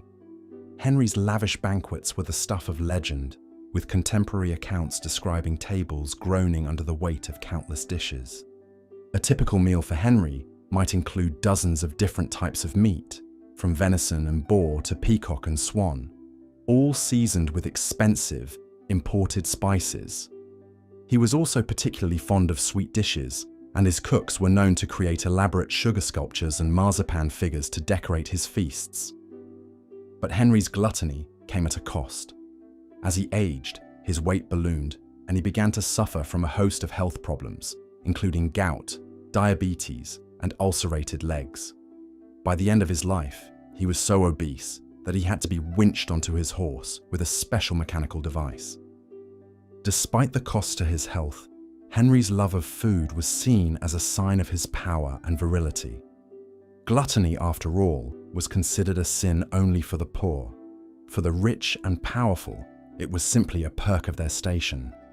But even as the nobility gorged themselves on fine foods, they began to develop a sense of refinement and table manners that set them apart from the lower classes. One of the most important innovations in this regard was the introduction of the fork. Before the 11th century, most people in Europe ate with their hands, using bread as a sort of edible utensil to scoop up food. Knives were used for cutting meat, but forks were virtually unknown. That began to change in the 11th century when forks started to appear in the Byzantine Empire. The use of forks slowly spread to Italy, where they became popular among the wealthy merchant class. By the 14th century, forks had made their way to France, where they were initially met with some resistance. Some clergy even denounced them as an affront to God, who had already provided humans with perfectly good natural utensils in the form of their hands. But despite this initial backlash, the use of forks continued to spread throughout Europe, becoming an important symbol of refinement and civility. By the 16th century, forks were a common sight at the tables of the nobility, who used them to delicately spear and convey food to their mouths. The adoption of the fork was just one aspect of the increasingly complex table manners that developed among the upper classes during the Middle Ages and Renaissance. Etiquette books like Erasmus of Rotterdam's De Civilitate Morum Puerilium, on the civility of children's manners, laid out detailed rules for proper dining behavior. Children of noble families were instructed on everything from how to hold a knife and fork to how to properly use a napkin. They were taught to take small bites, chew with their mouths closed, and avoid slurping or smacking their lips. Burping, spitting, or blowing one's nose at the table were strictly forbidden. All of these rules and customs served to differentiate the nobility from the peasantry, who continued to eat with their hands and observe few, if any, table manners. Dining became a performance, a way for the upper classes to display their wealth, taste, and refinement. But even as the nobility enjoyed their elaborate feasts and fancy table manners, the spectre of famine and food scarcity continued to haunt medieval Europe.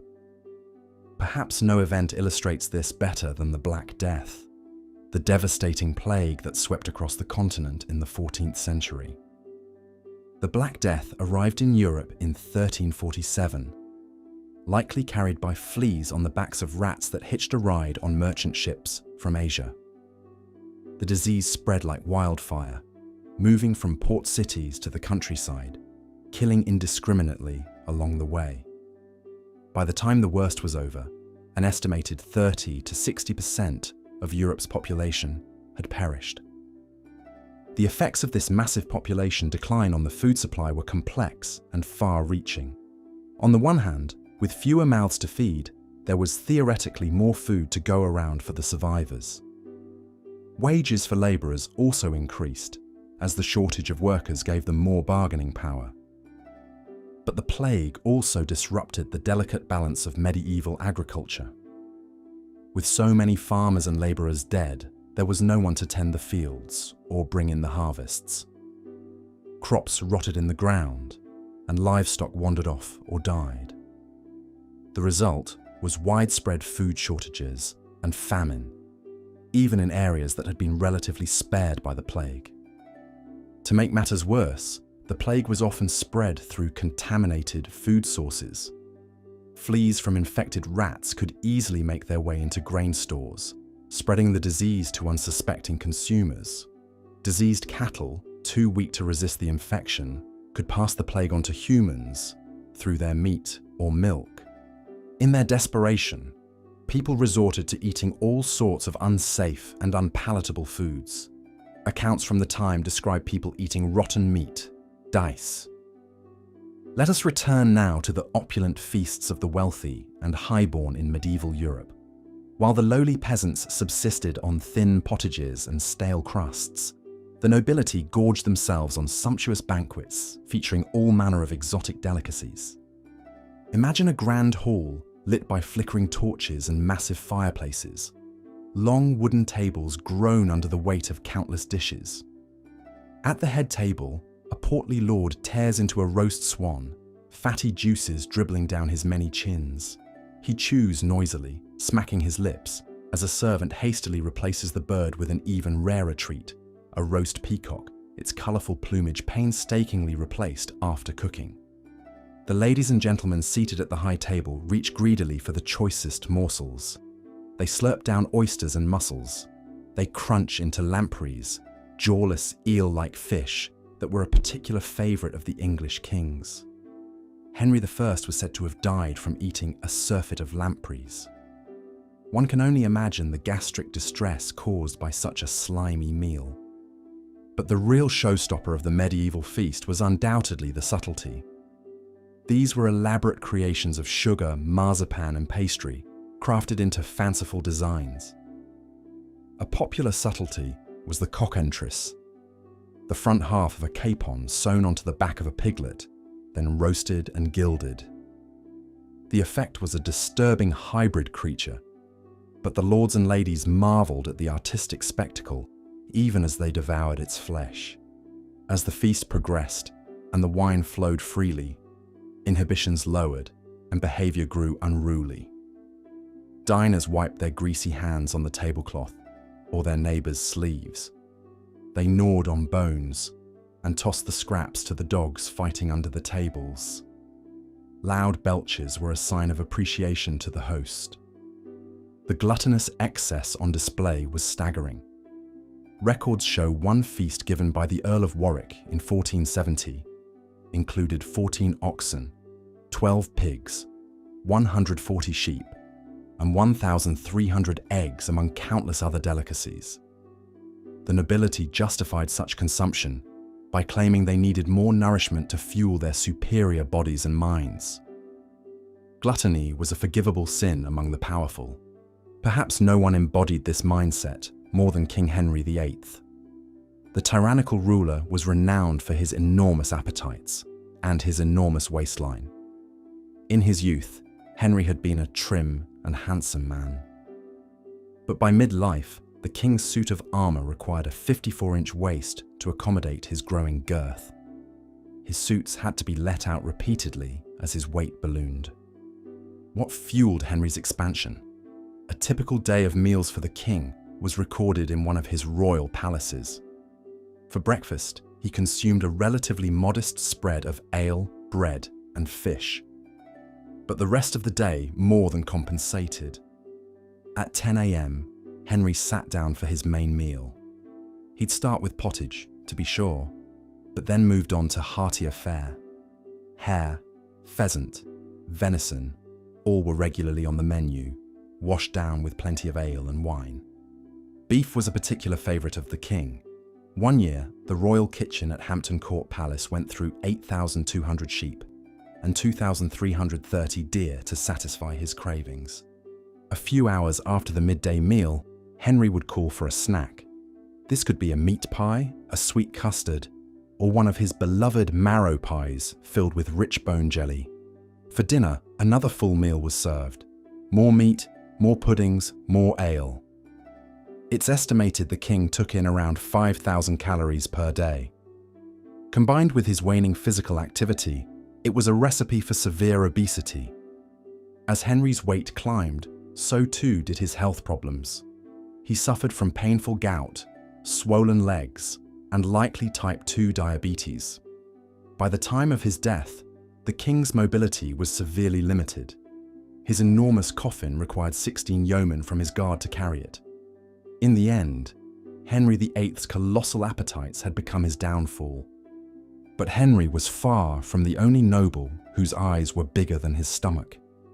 Across Europe, the upper classes took full advantage of their privilege to eat in excess while the peasants starved. Nowhere was this gross inequity on better display than at the lavish banquets hosted by the nobility. One of the most famous such feasts was the wedding celebration of Duke Philip the Good in 1369. This week-long affair featured all manner of culinary wonders. There were pies filled with songbirds that would burst forth from the crust when sliced, stunning diners with their trilling melodies. An elaborate sculpture crafted from marzipan, gold leaf, and jewel-like sugarwork formed the stunning centerpiece. Whole roast pigs and piles of wild game flanked it. Perhaps most astonishing was the food entertainment offered between the many courses. A giant hollow pie was wheeled out before the guests. When the crust was cut, out leapt a flock of live turtle doves that flew around the hall. Next came a roast swan, carrying a lighted taper in its beak, followed by a peacock that had been skinned, cooked, and then redressed in its feathers. Such awe-inspiring dishes were designed to delight the eye as much as the palate. In fact, they were more akin to culinary illusions or magic tricks than actual sustenance. The goal was to incite wonder and applause, to provide a spectacle that would live on in the memories of the noble guests. Of course, putting on such a show took immense manpower behind the scenes. Downstairs in the kitchens, lowly scullery maids and turnspits toiled for days to prepare the complicated delicacies. They hauled water, plucked fowl, rolled pastry, and glazed subtleties to bedeck the banquet tables. The work was hot, grueling, and unending. As one course was devoured above, the servants rushed to lay out another. The air hung thick with smoke from the great spits perpetually turning over the fires. The stench of grease and offal permeated everything. And at the end of the night, the unlucky kitchen wenches faced a mountain of bones and detritus that required hours to clear away. All so the nobility could enjoy another night of bacchanalian excess. So it went for the serving class in medieval Europe. Whether you were a kitchen drudge or a lowly peasant in the fields, food was not a joy, but a series of unpleasant burdens and hard sacrifices. For every lord smacking his lips over a lark-tongue pottage, 100 hungry serfs choked down yet another rancid barley gruel. Part 4. The adulteration of ale. In a world where clean water was a rarity, ale and beer reigned as the drinks of choice for most medieval Europeans. Much like bread, ale was an essential source of nutrition, providing crucial calories to the working class. It was consumed by all ages and at all times of day, from breakfast to bedtime. A 15th century saying even advised bread and ale for the working man, bread and milk for the young, and wine for the elderly. But just as bakers would often stretch their dough with questionable fillers, brewers too were known to adulterate their ale with unsavory additives. Unscrupulous alehouses would use anything from tree bark to soot to darken weak, watery brews and make them appear more robust. More nefariously, some would even add hallucinogenic herbs like henbane to give their ale an extra kick and keep customers coming back for more. The use of henbane was particularly insidious. Also known as stinking nightshade, this poisonous plant would give ale a bitter taste and induce a stupor in the drinker. In mild doses, It could cause restlessness, hallucinations, and a feeling of flight, perhaps a welcome escape from the hard realities of medieval life for some. But in higher concentrations, it could lead to coma-like sleep, madness, and even death. As ale was often served in dark, smoky taverns, where the colour and clarity were difficult to judge, the hapless medieval drinker had little way of knowing the quality or purity of his pint. As you might imagine, this led to some rather rowdy and raucous behaviour in your average alehouse, to say nothing of the next day miseries of headache, nausea, and other mysterious maladies. But as these practices grew more widespread and egregious throughout the 13th century, authorities began to take notice. In England, the 1267 Assize of Bread and Ale cracked down on deceptive and dangerous brewing practices. Ale tasters were appointed in every town to test the quality and strength of ale, levying hefty fines or even imprisonment on brewers found guilty of adulteration. The Worshipful Company of Brewers, established in London in the 15th century, further sought to regulate the trade. Strict rules were put in place on everything from the prices alehouses could charge to the hours they could operate. Slowly but surely, the quality and safety of ale began to improve. But in an age before sanitation, pasteurization, and food safety laws, the medieval drinker still imbibed at his own risk. So, the next time you sip a cold, clean pint of beer, take a moment to appreciate how far brewing has come from its murky medieval origins. And maybe spare a thought for your distant ancestors, who lived and drank in a time when a simple sup of ale could mean the difference between a good night's sleep and a nightmare-fueled stupor. It's enough to make you grateful for the FDA, isn't it? Part 5. The gluttony of the upper class. While the average peasant subsisted on a meagre diet of pottage, bread, and the occasional bit of ale or cheese, the medieval upper crust enjoyed a very different sort of fare. For the nobility and high-ranking clergy, food was not just sustenance, but a symbol of wealth, power, and prestige, and they were not shy about flaunting it. Grand feasts were a hallmark of medieval aristocratic life, often lasting for days and featuring a dizzying array of dishes. A typical banquet might include dozens of courses, from savoury meats like roast boar, venison, and swan, to sweet delicacies like marchpane, shortbread, and subtleties, elaborate sugar sculptures depicting castles, ships, or biblical scenes. One particularly ostentatious dish was the cockentrace, a fanciful creation that joined the upper half of a pig to the bottom half of a turkey, stitched together and roasted.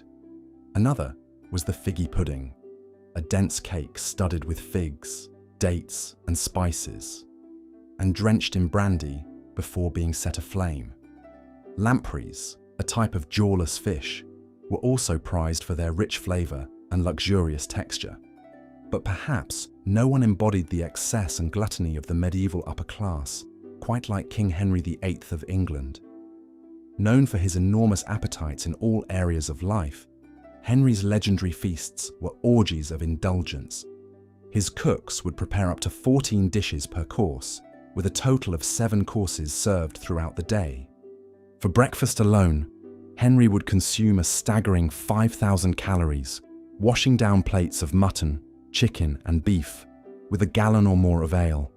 Dinner was an even more extravagant affair, often featuring exotic delicacies like grilled beaver's tails, whole roasted peacocks, and lamprey pie, a dish so rich and coveted that it was actually outlawed for commoners. All of this overindulgence took a toll on Henry's health. By the end of his reign, he weighed nearly 400 pounds and suffered from painful gout, likely brought on by his extreme eating habits. But as a king, Henry's gluttony was not just tolerated, but celebrated as a symbol of his power and virility. For the lower classes, however, the sin of gluttony was harshly judged. Medieval society viewed overeating as a moral failing, a sign of weak character and lack of self-control. Gluttons were often depicted in art and literature as pigs, their bellies distended and their eyes glazed over in a food-induced stupor. The church also played a role in condemning gluttony, with many religious leaders preaching the virtues of fasting and moderation. Yet at the same time, high-ranking clergy were often among the worst offenders when it came to overindulgence. Wealthy bishops and abbots would throw lavish feasts that rivaled those of the nobility, leading to charges of hypocrisy and corruption. So while the medieval peasant went hungry, the upper classes gorged themselves on rich, exotic foods, their gluttony excused and even celebrated as a mark of their status. It was a stark reminder of the deep inequalities that pervaded medieval society, where even basic sustenance was yet another luxury reserved for the privileged few. As we drift off to sleep, bellies full from our modern-day meals, it's hard to imagine the hunger and hardship that defined life for so many in the Middle Ages.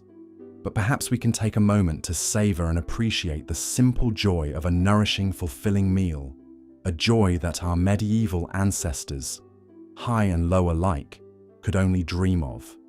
Sweet dreams, dear listener, and bon appetit. Part 6. The Rise of the Fork and Table Manners. Imagine, if you will, a grand medieval banquet hall, teeming with lords and ladies in their finest attire. The tables are laden with a sumptuous feast, roasted meats, savoury pies, candied fruits and nuts. But amidst all the finery and delicacies, there is one notable absence: the fork. For most of the Middle Ages, the fork was a rarity, viewed as a strange and even suspicious implement. Most people simply ate with their hands, using a knife to spear meat and a spoon for soups and stews. Table manners, as we know them today, were virtually non-existent. Diners would reach across the table to grab morsels from communal platters, wiping their greasy fingers on their clothes or the tablecloth. The fork, however, had been around since ancient times, used by the Greeks and Romans for particular dishes. But it wasn't until the 11th century that this peculiar utensil made its way to Europe, brought back by a Byzantine princess who shocked Venice by using a two-pronged golden fork to eat. Her dainty table manners were viewed as a sign of decadence and even sacrilege.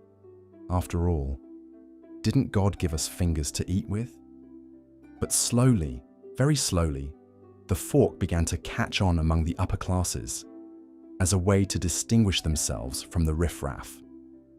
By the 16th century, ornate forks made of silver and gold started appearing on the tables of the nobility, often adorned with precious gems and elaborate engravings. Using a fork became a sign of refinement and good breeding, a way to show off one's wealth and status. One notable early adopter of the fork was Queen Elizabeth I of England. The Virgin Queen was known for her impeccable table manners, delicately spearing her food with a jewel-encrusted fork and dabbing at her lips with a linen napkin. Her court followed suit, and soon the fork became a must-have accessory for any self-respecting noble. But it wasn't just the fork that set the upper classes apart. A whole host of fussy table etiquettes emerged in medieval courts, from the proper way to cut one's meat to the correct order in which to eat one's dishes. In the court of King Louis XIV of France, diners were expected to follow an elaborate set of rules, including never touching the food with one's fingers, never slouching or putting one's elbows on the table, and never, ever blowing on one's soup to cool it down. These strict table manners served as a way to enforce social hierarchies and keep the lower classes in their place. For a commoner to eat with a fork or to follow the intricate rules of courtly dining would have been seen as an affront to the natural order, a dangerous blurring of the lines between high and low. So the next time you sit down to a meal and reach for your trusty fork, take a moment to appreciate this humble utensil's long and winding history. From a scandalous Byzantine import to a symbol of refinement and class, the fork has come a long way in shaping our modern eating habits. And while we may not follow the fussy etiquette of medieval courts, we can still savor the simple pleasure of a well-mannered meal. No fingers required. As we settle into our cozy beds, safe from the hunger and hardship of the Middle Ages, let us dream of grand feasts and glittering banquets, where lords and ladies dine in splendor, and even the lowliest peasant has a fork to call his own. Good night, dear listener, and sweet dreams of a world where every meal is a celebration and every bite a little taste of history. Part 7. The Plague Years and Food Shortages. But alas, not all was feast and finery in the Middle Ages. For as much as the upper classes indulged in their lavish banquets and fancy table manners, the spectre of hunger and disease was never far behind. And never was this more true than during the dark days of the Black Death. The year was 1347, and a ship docked in the Sicilian port of Messina, carrying with it a deadly cargo. The sailors on board were covered in strange black boils that oozed blood and pus. Within days, the disease had spread to the city and soon to the rest of Europe, carried by fleas on the backs of rats. The Black Death, as it came to be known, was a pandemic of unimaginable proportions.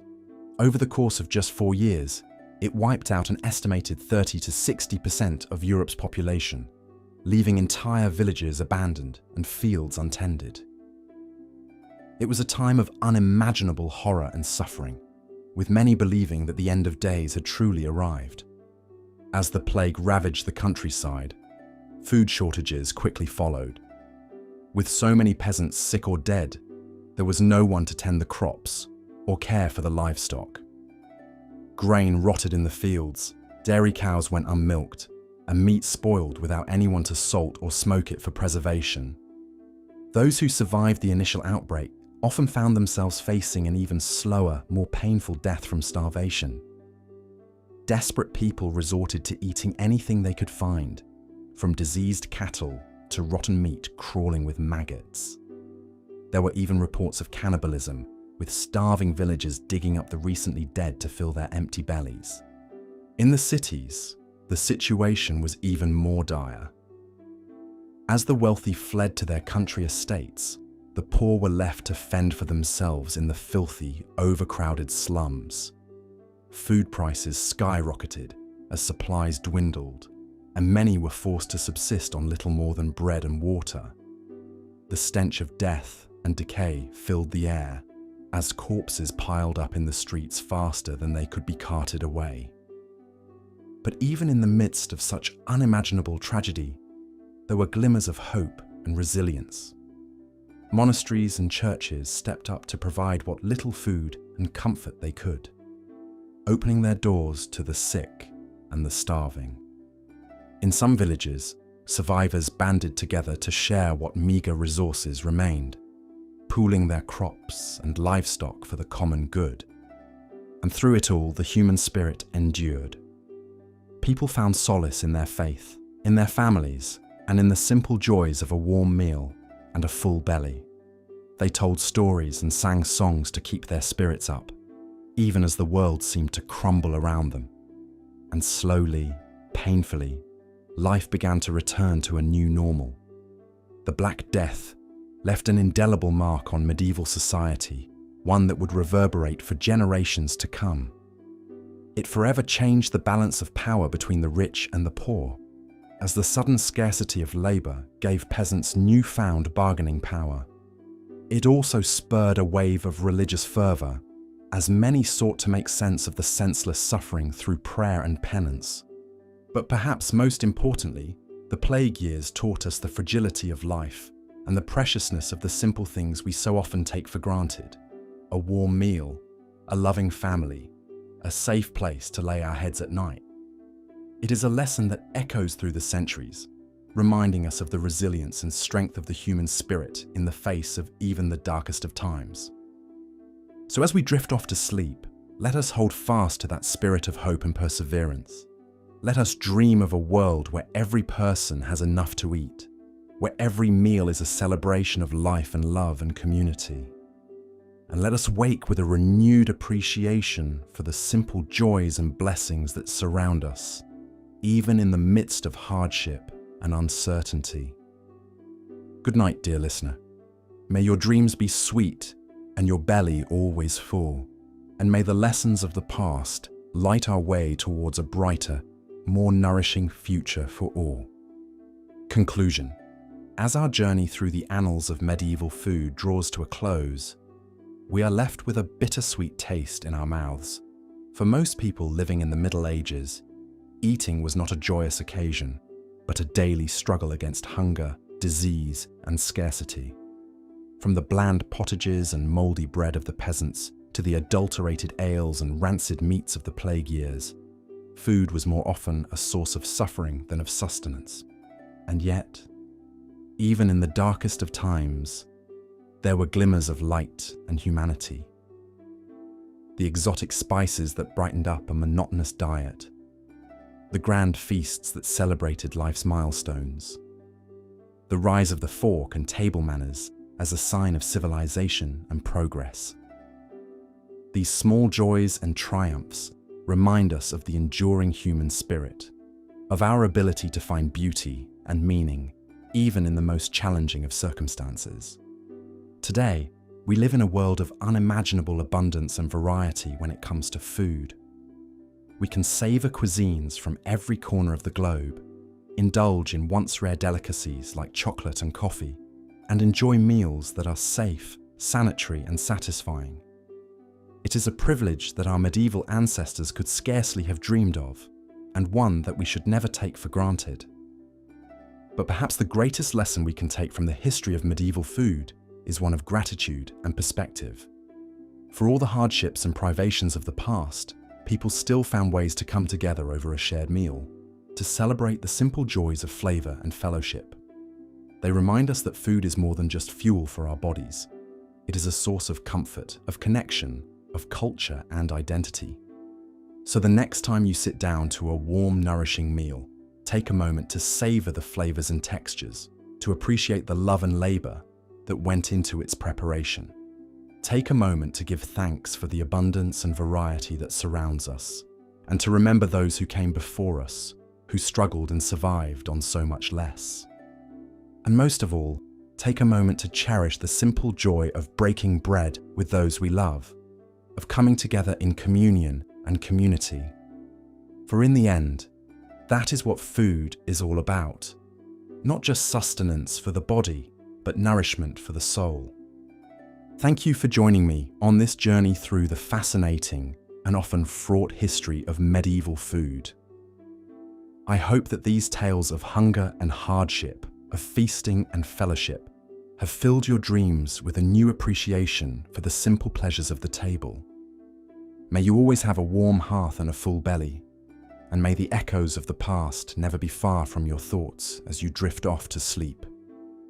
Good night, dear listener, and bon appétit. The wealthy dined in opulence while the poor starved, but even the rich weren't always safe from the hazards lurking in their food. The gluttony of the upper classes was on full display at their lavish banquets, where enormous meals with exotic delicacies were the norm. Kings and nobles would think nothing of feasting on a hearty soup called mortrue, made from the ground-up innards of fish and spiced with sugar and saffron. This might be followed by a roast peacock, its colourful feathers carefully replaced after cooking to impress the guests. Other popular dishes included lampreys, a rather gruesome-looking eel-like fish, and meat jellies called subtleties. These lavish meals were a stark contrast to the meagre rations of the lower classes. One royal who was particularly notorious for his enormous appetite was King Henry VIII of England. He was said to have a prodigious appetite, often eating a large quantity of meat at every meal. His favourite dish was supposedly a meat pie containing venison, veal, and wild boar. He would wash all this down with up to 8 pints of ale a day. As he grew older and more corpulent, he only became more indulgent in his tastes. It's said that he became so large that he had to be winched onto his horse with a crane. But Henry was far from the only royal glutton. King Louis VI of France was called Louis the Fat. For good reason. He was so large that he couldn't mount a horse and had to be carted around in a wagon instead. And then there was King Wenceslaus IV of Bohemia, who would regularly drink himself into a stupor. One night, he supposedly fell into a drunken rage. and ordered his cook to be roasted alive on a spit after finding a fly in his soup. The Catholic Church officially condemned gluttony as one of the 7 deadly sins, but in practice, they often looked the other way when it came to the indulgences of the upper class. Many monks and clergymen were quite fond of their food and drink as well. It was not uncommon for monasteries to have lax regulations around fasting. Meanwhile, the lower classes were harshly judged for any small luxury. In 1457, a London baker was pilloried for selling pies that contained venison, a food that was considered the exclusive right of the nobility to consume. All of this excess existed alongside the constant threat of food scarcity and famine. Malnutrition was so common among the lower classes that it's believed the average medieval peasant was a full 2 to 3 inches shorter than we are today. Most only lived to be around 30 years old. Meanwhile, at the lavish feasts of the rich, mountains of half-eaten food were regularly dumped into the garbage. The poor sanitation and lack of hygiene in food preparation would eventually come back to bite the upper classes as well. Rotten and contaminated ingredients often made it into the dishes served at banquets. Food poisoning was so common that many castles employed official food tasters whose job was to sample each dish before it was served to check for obvious spoilage or poison. But this only caught the most egregious hazards. People regularly became sick and even died from foodborne illnesses.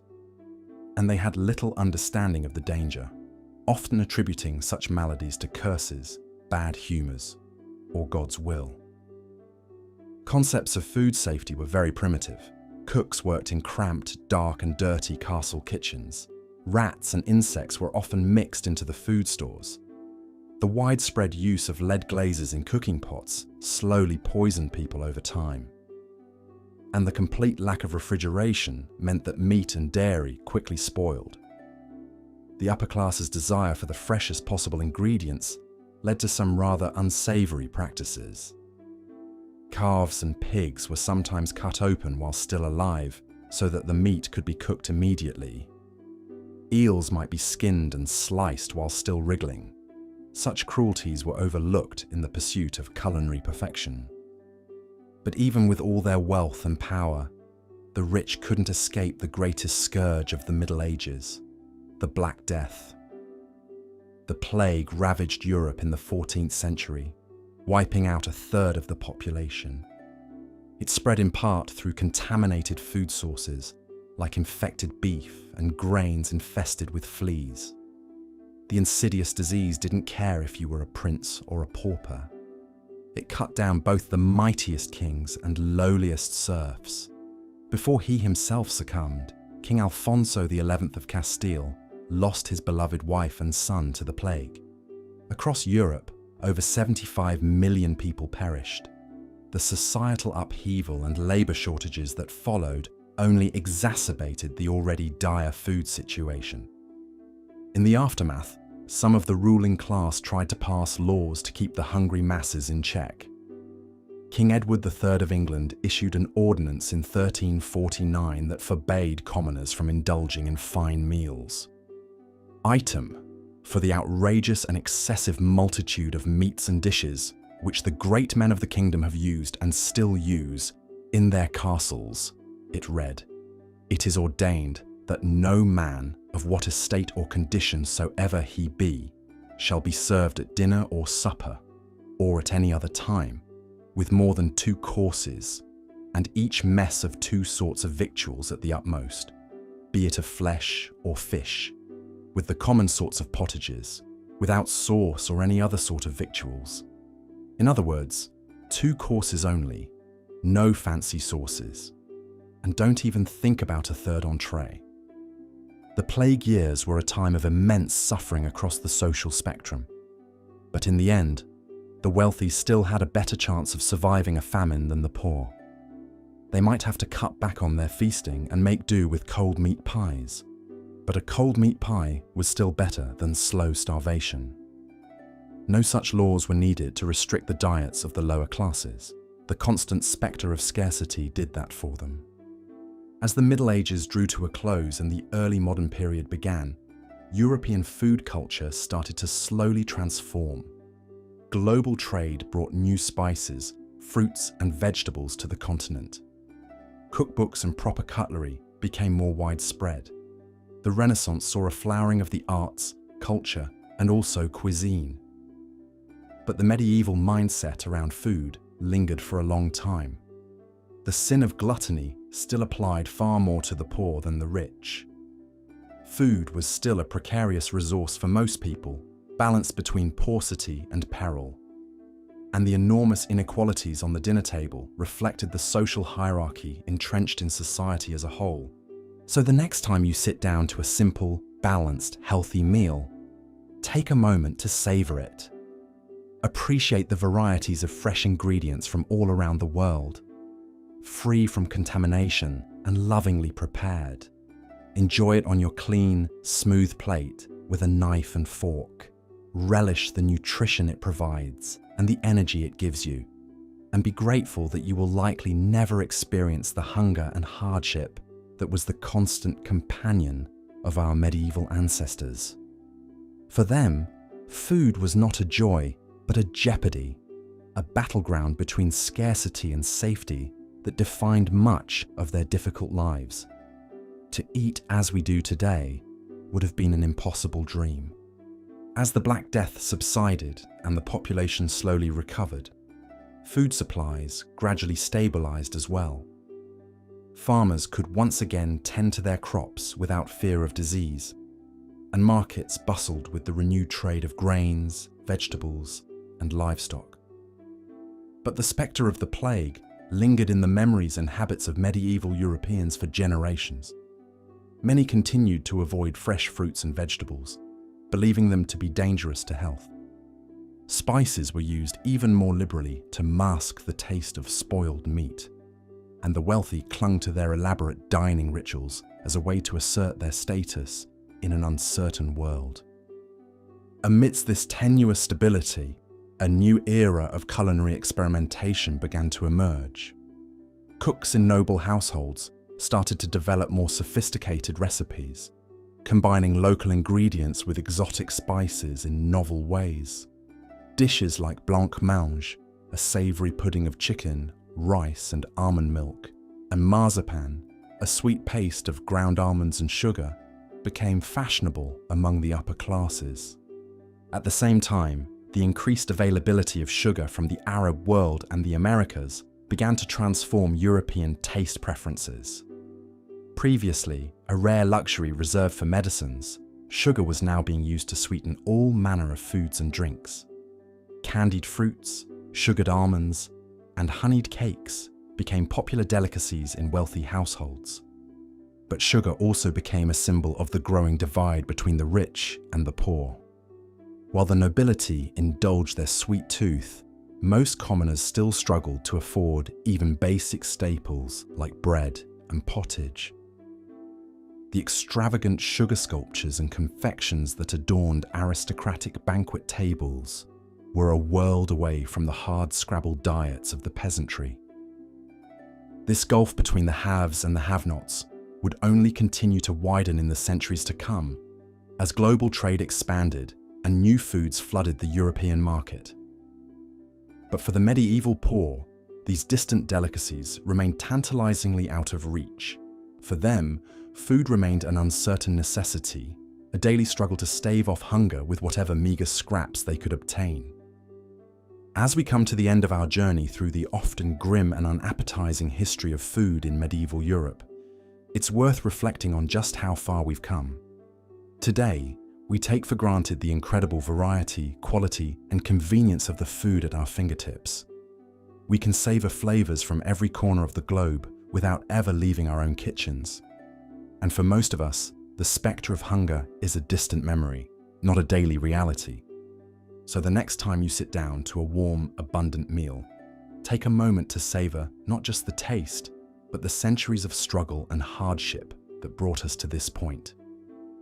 And spare a thought for the medieval peasant, huddled over a thin gruel of old vegetables and stale bread, dreaming of a world where food was not just a means of survival, but a source of joy and comfort. And with that, we come to the end of our boring history of medieval food. I hope you've enjoyed this little culinary journey through time, and that it's helped you drift off into a peaceful slumber. If you did find it relaxing, a like or subscribe would mean the world to me. But no pressure, I'm just happy to have kept you company as you dozed off. Sweet dreams and bon appétit.